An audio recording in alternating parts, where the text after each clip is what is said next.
Item ಯಾವುದೇ ಇರಲಿ try ಮಾಡಿ ಆಚಿ ಚಿಕನ್ ಮಸಾಲಾ. ಆಚಿ ಚಿಕನ್ ಮಸಾಲಾ. ಇಲ್ಲ ಮೇಡಮ್, ಅಂದ್ರೆ ನೆಗೆಟಿವ್ಸ್ ಬಗ್ಗೆ ಐ ಥಿಂಕ್ ತಲೆನೂ ಕೆಡಿಸ್ಕೊ. ಆ್ಯಕ್ಚುಲಿ ನಾನು ಆ ಇಶ್ಯೂನ ಅಡ್ರೆಸ್ಸು ಮಾಡಬಾರ್ದು ಅಂತಾನೆ ಇದೆ, ಬಟ್ ನಮ್ಮ ಟೀಮು ಇಲ್ಲ ಇದು ಇಶ್ಯೂ ನೀವು ಅಡ್ರೆಸ್ ಮಾಡಬೇಕು ಅಂತ ಹೇಳಿ ಮಾಡಿಸಿದ್ದು. ನಾನು ಅದಕ್ಕೆ ರೆಸ್ಪಾಂಡ್ ಮಾಡೋಕ್ಕೂ ನನಗೆ ಇಷ್ಟ ಇರಲಿಲ್ಲ. ಇದೇ ನಮ್ಮ ಬಡವ ರಾಸ್ಕಲ್ ಭಾಳ ಅದ್ಭುತವಾಗಿ ಹೋಗ್ತಾ ಇತ್ತು ಥಿಯೇಟ್ರ್ಗಳಲ್ಲಿ, ಆ್ಯಂಡ್ ಅವಾಗಲೂ ಕೂಡ ನೆಗೆಟಿವ್ ಮಾತಾಡೋರು ಇದ್ದರು. ಹೆಡ್ ಬುಷ್ ಬಹಳ ಚೆನ್ನಾಗಿ ಆಗ್ತಾ ಇತ್ತು, ಸ್ಟಿಲ್ ಕಾಂಟ್ರವರ್ಸಿ ಅದ್ರ ಮಧ್ಯನೂ ಹೆಡ್ ಬುಷ್ ಬಹಳ ಚೆನ್ನಾಗಿ ನಮಗೆ ಸಿನಿಮಾ ಆಗ್ತಾ ಇತ್ತು. ಟಗರು ಪಲ್ಯ ಮಾಡಿದಾಗ್ಲೂ ಒಂದು ಕಡೆ ಈ ಟ್ವಿಟ್ಟರಲ್ಲಿ ಅಲ್ಲಿ ಇಲ್ಲಿ ಇದು ಮತ್ತೆ ಅದೇ ರೆಗ್ಯುಲರ್ ಥರದ ಸಿನಿಮಾ ಅಂತ ಹಾಗೆ ನಡೀತಾನೆ ಇತ್ತು.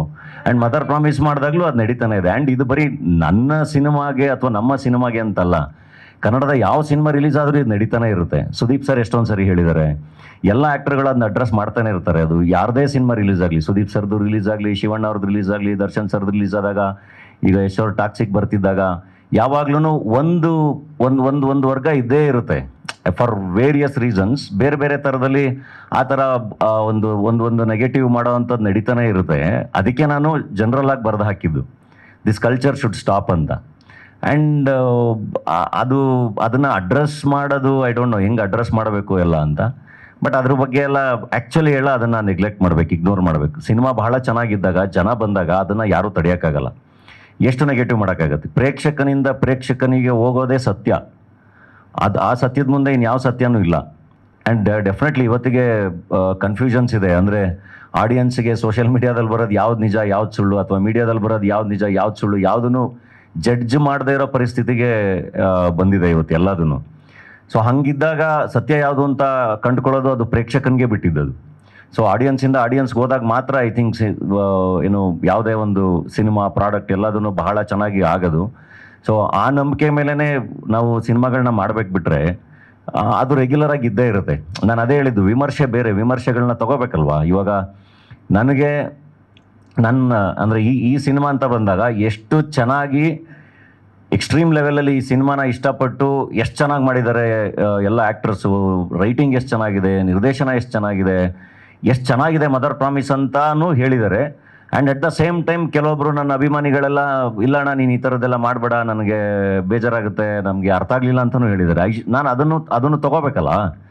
ಸೊ ಅದು ಬೇರೆ. ಅದು ಬಿಟ್ಬಿಟ್ಟು ಒಂದು ಸಿನಿಮಾನ ರೂಲ್ ಔಟ್ ಮಾಡೋದಿದೆಯಲ್ಲ, ಸುಮ್ಮನೆ ಅದು ಏನೋ ಮಾಡಿ ನೋಡಿ ಹಿಂಗೆಲ್ಲ ಮಾಡ್ತಿದ್ದಾರೆ ಅದು ಇದು ಅಂತ ಏನೋ ಮಾಡೋದಿದೆಯಲ್ಲ, ಅದು ರೆಗ್ಯುಲರಾಗಿ ನಡೀತಾನೆ ಇರುತ್ತೆ. ಅದಕ್ಕೇ ಮೋಸ್ಟ್ಲಿ ನೆಕ್ಸ್ಟ್ ಸಿನಿಮಾದಿಂದ ನಾವು will get the court order and release the film, so that ಇಮಿಡಿಯೇಟಾಗಿ ಈ ಥರದ್ದು ಮಾಡೋರ್ದೆಲ್ಲ ಡಿಲೀಟ್ ಆಗ್ತಾ ಹೋಗುತ್ತೆ ಆ್ಯಂಡ್ ಪ್ರೇಕ್ಷಕನ ಮೇಲೆ ಸಿನಿಮಾ ನಿಂತ್ಕೊಳ್ಳುತ್ತೆ.